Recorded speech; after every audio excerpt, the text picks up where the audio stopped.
বাচ্চাদের মানুষ করার জন্য কর্তৃপক্ষ, শিক্ষা প্রতিষ্ঠান তারা যেরকম তাদের জায়গা থেকে তাদের দায়িত্ব পালন করবেন, আমাদেরকে, আমরা যারা গার্ডিয়ান আছি, আমরা আমাদের বাচ্চাদের সামনে দৃষ্টান্ত হতে হয়, ভালো মানুষ হতে হবে।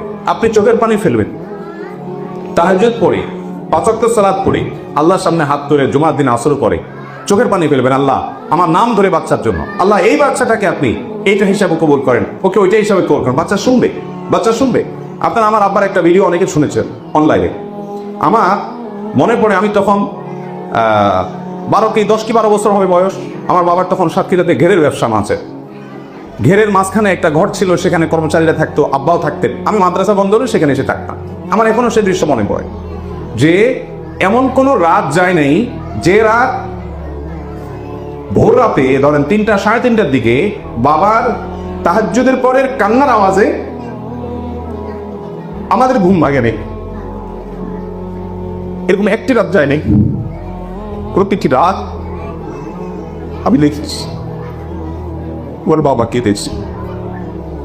আবার কখনো মনে পড়ে দেখ যে বাবার সাথে শুয়েছি, আর ভোর রাতে বাবা তাহাজ্জুদের সময় শুয়েছি, তাই চিৎকার করে চেঁচামেচি করে কাঁদতে নাম ধরে ধরে, আল্লাহ আমার অমুক ছেলেকে আপনি মানুষ করেন, অমুক ছেলেকে মানুষ করেন, চোখে পানি তো। আমার মাকে দেখেছি জানো মাঝে বিছানা বাসি তো চোখের না, বহু দেখেছি। এবং এই চোখের পানিগুলো আল্লাহর কোরআনের কাছে কবুল হবে, তার আগে নগদ যে এফেক্ট হবে সেটা হলো আপনার বাচ্চা সেখান থেকে প্রভাবিত হবে। আমরা বেশিরভাগ অভিভাবকরা মনে করি যে যারা মাদ্রাসা বা স্কুল করেন ওনাদের কাছে বোধহয় কোনো ক্যাপসুল আছে, এই ক্যাপসুলটা আমার বাচ্চাকে ওনারা খাওয়াই দিলে এই বাচ্চা রাতারাতি একেবারে ফেরেশতার মতো মানুষ হয়ে যাবে।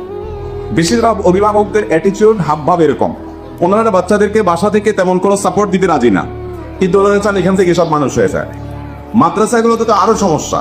এটা যেহেতু ইসলামিক স্কুল, অতএব এখানেও ওই সমস্যা না থাকার কথা। সেটা হলো অনেক অভিভাবক আছে নিজে সুদের কারবার করবেন, নিজে ঘুষ খাবেন, নিজে হারাম কারবার করবেন।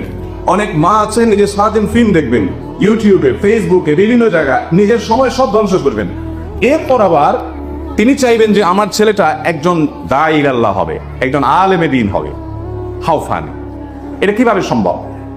এটা কোনোদিনই সম্ভব না যে আপনি আপনার ছেলেকে মেয়েকে দাঈ আল্লাহ করবেন, আলেম করবেন, আর আপনি তার জন্য নিজেকে ভালো মুসলিম হিসাবে গড়ে তোলার চেষ্টা ন্যূনতম যেটা করা দরকার সেটা করবেন না। এটা কিভাবে হতে পারে? এটা হবে না কোনোদিনই।